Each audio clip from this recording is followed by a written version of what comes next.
Alright, in this video we are going to prepare our Remembrance Day project or photos for the assembly. So we're going to use a combination of the dispersal effect that we used as well as a photo overlay. So this is a sample that I'm going to go through again. Each time you do a dispersal effect it's not going to be the same, so I'm just going to touch up on the basics which we've already learned. So we're going to start by going up to File and opening up the photo that you're going to choose. So the photo that I used was this one. And then what we're going to do is we are going to select the area that we want to take out. And I think even before I do that, just because sometimes photos get altered and it's hard to, you have to kind of sometimes start over if you can't get it back. I'm going to just duplicate this background copy so that I have always got this photo to revert back to. So I'm going to take the selection tool and I'm just going to quickly select the soldier area.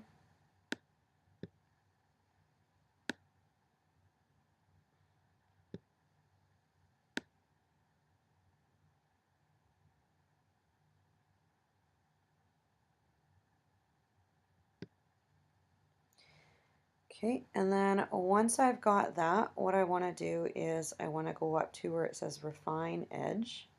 Oh, looks like I might have missed some of the shoulder there. Okay, so I want to click on Refine Edge. And I want to again change this output selection to new layer with layer mask. Again, when we did the distortion, we went through how we can smooth out or feather some of these edges to give it a more blended look, so you can do that again if you choose. Okay, then we want to make sure we press OK after we've selected that new layer with layer mask.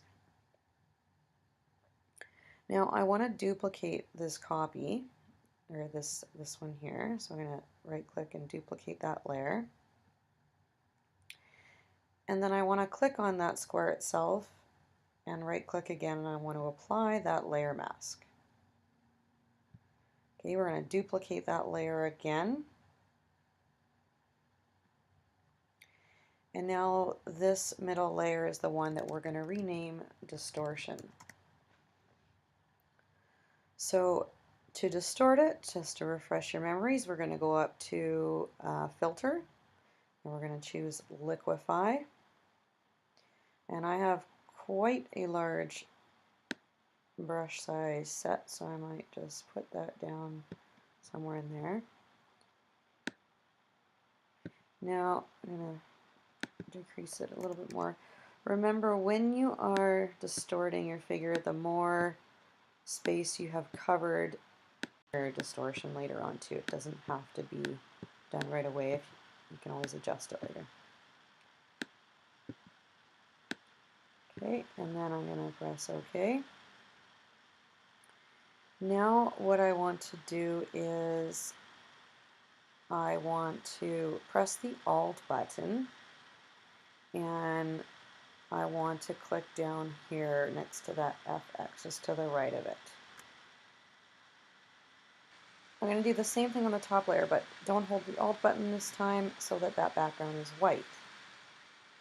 Now what I can start doing is using the brush tool. So if I'm going to start on this top layer and the background's white, I want the brush to be black. So I need to reverse these to bring the black forward. I'm going to click on the brush tool, and you can go into the brush tools, hit the drop down here to go into the folder, as well as you can play with the size of your brush. Since we've already done that tutorial, I'm just going to go ahead, start clicking. Now my computer has had some really weird delays and things going on this morning. So you can see that it's happening here, but it generally does not acknowledge it right away. And see, I'm not sure what's going on with my computer this morning. So I'm just going to ignore the fact that it's not showing up, and then I'm going to go on to the black layer, and it's got the white, which I would be drawing into, which is good. just don't know why nothing is reading.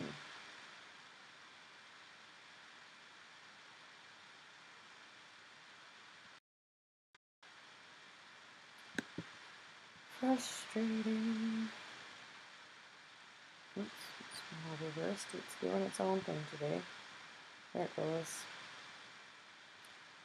So now when you change out your brush, it will make it look like it's not so much of a pattern, but since this is just a quick tutorial to get you guys started, I'm not going to bother going into too much great detail. You can already see where I go over the brush line that if I add a few more to make it darker, there's that line from when I distorted that I didn't have it covered. So it will show that pattern, and if that happens,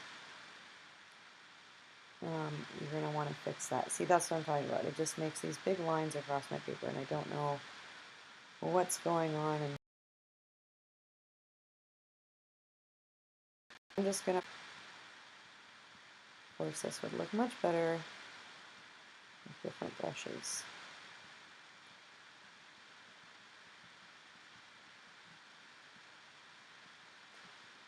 Let's see if this one already decided to come through. Nope, I know what's going on.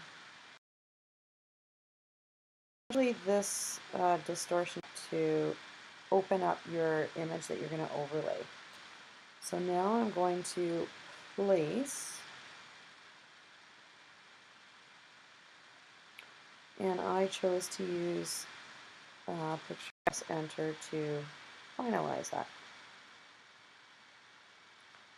And then we just changed our opacity.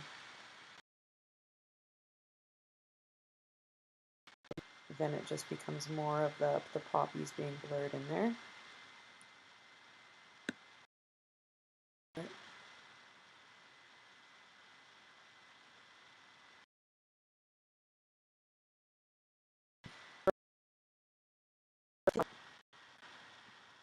So let's see if we can't go back up to that. My computer is just really delayed, so I'm not going to spend too much time on that.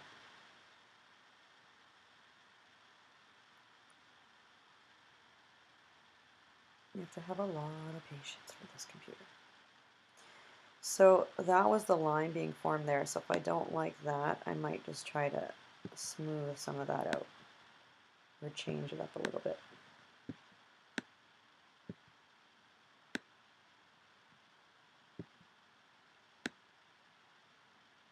Each effect is going to change it differently. So now I've just moved it. And I also didn't like how it wasn't blending up there. So I'm going to move that piece up as well.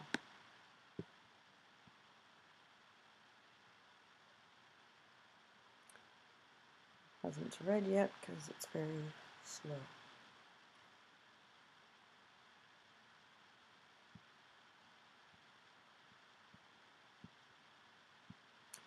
In any case, you can go and add some more.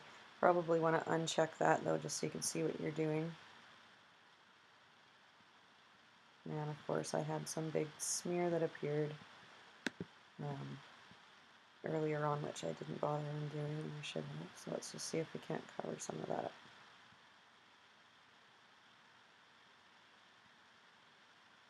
And I wanted more up nearby his head.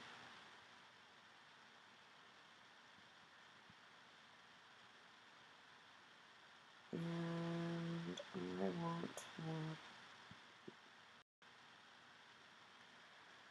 spinny wheel of doom.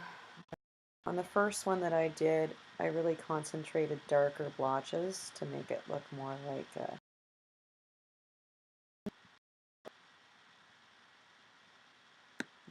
it's changed its transparency again on me.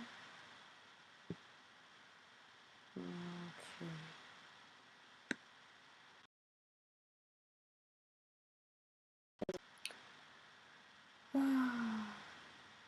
You can also try playing with. No wonder. Why it is doing that one. I don't want that one to be transparent. it was this one.